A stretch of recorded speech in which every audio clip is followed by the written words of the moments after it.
और जिंदगी को थोड़ा टॉप एंगल पर जाकर समझने के में हमारी मदद करेंगे। हमारे साथ पद्मश्री कैलाश खेर साहब हैं। सर बहुत बहुत स्वागत आपका। बारंबार प्रणाम आपको सुशांत। कैलाश भाई कैसे हैं? जी एकदम जैसा आपने छोड़ा था। कैलाश भाई मतलब कितनी छोटी सी जर्नी में जो आपने हासिल किया है वो अपने आप में अद्भुत है। और दर्शक तो अभी आपको देखेंगे, हम लोग जब आपसे बात करते हैं तो पता नहीं चलता कि सिंगर से बात कर रहे हैं या किसी आध्यात्मिक गुरु से बात कर रहे हैं। वैसा हाल रहता है। ये जर्नी कितनी शानदार रही है, कहाँ से निकले, कहाँ पहुंचे, क्या रहा?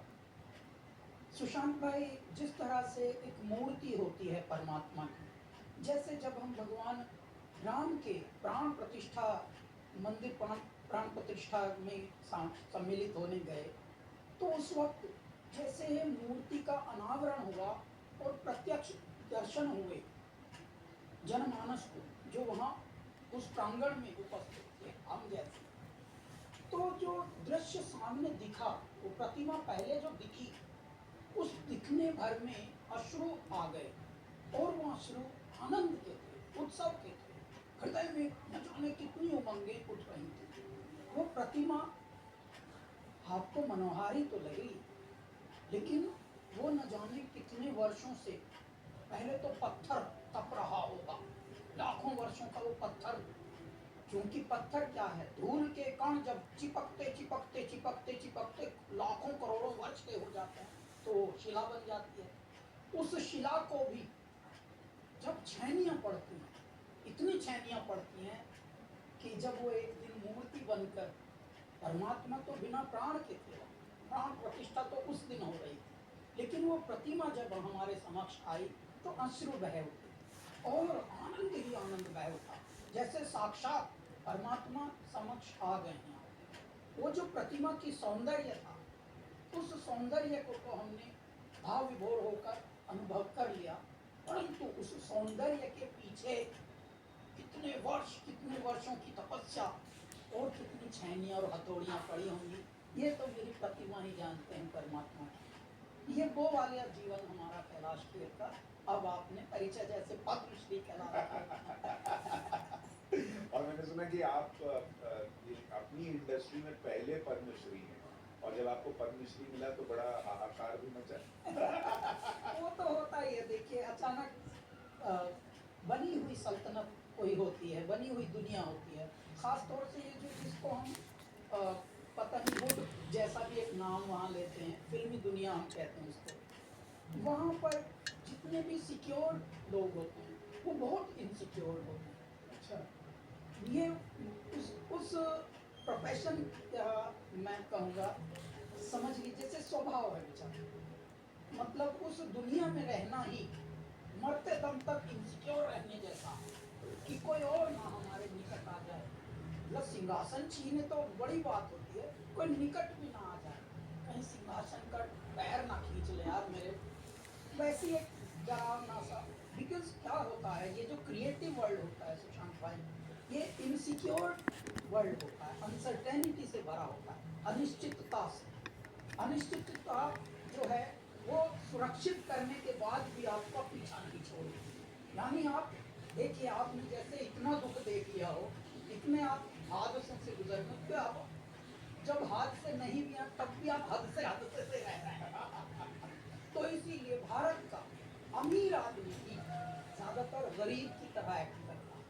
आप ये मनुष्य की साइकोलॉजी देखिए, भारत का क्यों, क्योंकि भारत ने गुलामी हजारों वर्ष की देख ली है। भारत का कोई भी बड़ा सा बड़ा अमीर, हम तो अमीरों में बहुत रहते हैं, तो हम उनको निहारते हैं, हम उनकी मनोवैज्ञानिक स्थिति देखते हैं, इनकी मनोवृत्ति क्या है। बहुत करोड़ों पति हैं, अरबों पति हैं, पता नहीं क्या क्या अपना गुणगान बता भी रहे हैं, अपना स्वयं चालीसा पढ़ते हैं बहुत सारे, हमने यहाँ भी ये किया है, वहाँ भी हमारा एक फार्म हाउस है, वहाँ भी हमारा विला है। अच्छा, लेकिन उनके हृदय में जब उनसे दान देने के लिए कहा जाता है कहीं, तो उसमें भी वो ROI देखता है। भारत बेचारा गुलामी से इतना देख लिया उसने कि संततियों तक उसकी जो बदबू है गुलामी की वो जा नहीं गई। धन कमा लिया लेकिन मन अभी भी गरीब है, तो वो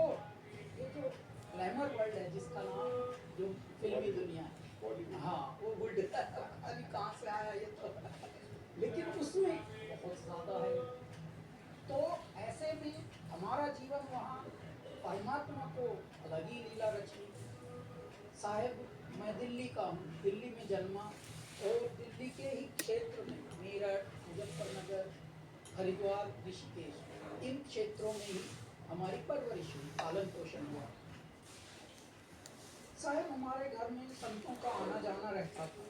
तो बाल्यावस्था में कम आयु, 4-5 वर्ष की आयु थी एक बालक की, तो बहुत बड़े एक संत आए हुए थे घर में। उन्होंने कहा मेरे माता पिता को, माँ का नाम चंद्रकांता है, चंद्रकांता, इस बालक को मैं लेके जाता हूँ, इसकी पढ़ाई लिखाई, इसका पालन पोषण मैं करूँगा। क्योंकि वो बहुत प्रकांड ज्ञाता थे स्वामी जी, स्वामी चेतानंद, बहुत बड़े थे, अजानुबाहु थे, सांप हाथ थे घुटनों तक। भगवान राम के भी, गुरु गोविंद सिंह जी के भी अजानुबाहु थे। ये दैवत्व से जो परिपूरित होते हैं, उनको ऐसे आकार में परमात्मा भेजते हैं।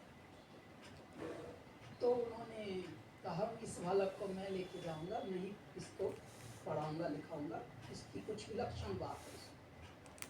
तो उस वक्त माँ ने स्वीकार नहीं किया, उनको आप लगा कितने साल के थे? 3-4-5 साल कुछ ऐसे। तो समझ आता था छोटी छोटी बातें, क्योंकि जो गांव के बालक होते हैं उनका जो IQ लेवल होता है वो बहुत शार्प होता है। शहरी बालक जो होते हैं वो इंटेलिजेंट तो होते हैं, लेकिन तोते की तरह होते हैं, मशीन की तरह, जितना कमांड दोगे उतने ही। मामा, या फ्लाइज देयर, अरे बेटा उड़ा ले, many flies are there, oh many तो नहीं